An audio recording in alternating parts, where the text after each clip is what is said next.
İzin verin lütfen. İzin verin lütfen.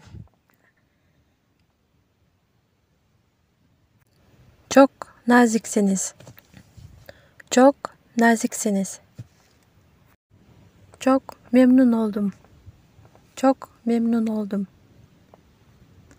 Kendine iyi bak. Kendine iyi bak. Bu Kırgızca nasıl söylenir? Bu Kırgızca nasıl söylenir?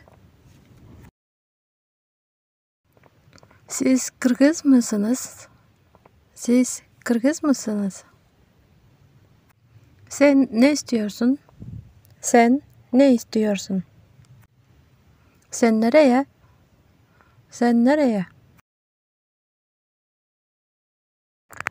Tekrar eder misin lütfen? Tekrar eder misin lütfen? En yakın banka nerede? En yakın banka nerede? Sana nasıl yardımcı olabilirim? Sana nasıl yardımcı olabilirim? Hem biraz kinodan üzüldük öyle.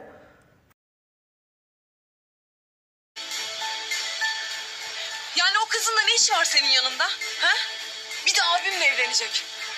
Dolanıyor etrafında bizim evin kıyın kıyın. Ama yaptığı şeylere bak. Bir de sen varsın tabii.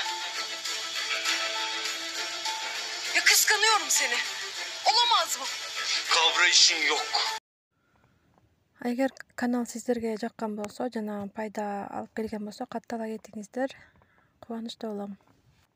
Kommentariyda o'y fikrlaringizlarni bo'lishingizdir.